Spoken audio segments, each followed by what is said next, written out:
एक जंगल में चीकू चिड़िया रहती थी। वह बहुत ही ज़्यादा बुद्धिमान थी। उसकी बुद्धिमानी की चर्चा पूरे जंगल में था। सारे पंछी उससे जलते थे, जिसके कारण उन्होंने उसे परेशान करने का सोचा।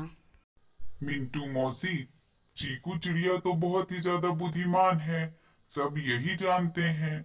आप तो इस जंगल में सबसे बड़ी हैं, तो क्यों ना आप चीकू चिड़िया से बैल का दूध लाने को कहती हैं। इससे हमें पता भी चल जाएगा कि वह कितनी बुद्धिमान है। तुम तो बिल्कुल सही कह रहे हो कौवा। फिर मिंटू मौसी चीकू चिड़िया को बुलाने का आदेश देती हैं। फिर चीकू चिड़िया वहाँ पे आ जाती है। चीकू, तुम्हारे पास 2 दिनों का समय है। तुम्हें कैसे भी करके 2 दिनों के अंदर बैल का दूध ला के देना है। चीकू चिड़िया ज़रा भी कुछ बोल नहीं पाती और वो अपने घर चली जाती है। घर जाने के बाद वो चुप चुप सी रहने लगती है। फिर चीकू चिड़िया का बच्चा पूछता है। मम्मा, आप इतनी परेशान क्यों हैं? क्या बात है? मैं तुमसे अपनी परेशानी क्या बताऊं? मिंटू मौसी और बाकी सारे पंछियों ने मुझसे बैल का दूध मांगा है। मैं उन्हें कैसे समझाऊं कि बैल तो दूध देता नहीं है, दूध तो गाय देती है। लेकिन उन्होंने मेरी परीक्षा लेने के लिए बैल का दूध मांगा है। अब मुझे समझ नहीं आ रहा है कि मैं कैसे क्या करूं।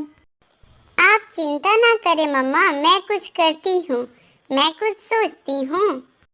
उसके बाद चीकू चिड़िया कुछ सोचती है और सोचने के बाद से वह मिंटू मौसी के घोंसले के पास वाले तालाब में जाके जोर जोर से कपड़ा धोने लगती है। बहुत रात हो चुका था। इतनी रात को कपड़ा धोते देख सारे पंछी बहुत ही ज़्यादा दंग रह जाते हैं। मिंटू मौसी की भी आँख खुल जाती है और वो देखती है कि एक छोटी सी चिड़िया कपड़ा धो रही है, वो भी इतनी रात को। चिड़िया, तुम इतनी रात को कपड़ा क्यों धो रही हो? और तुम कौन हो? तुम कहाँ से आई हो?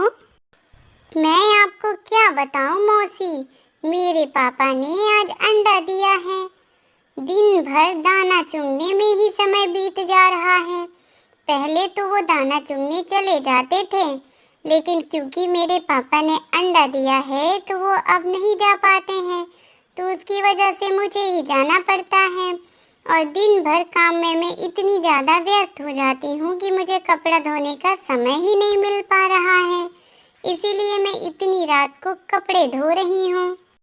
सारे पंछी हैरानी से देखने लगते हैं और सोचने लगते हैं कि एक चिड़ा अंडा कैसे दे सकता है।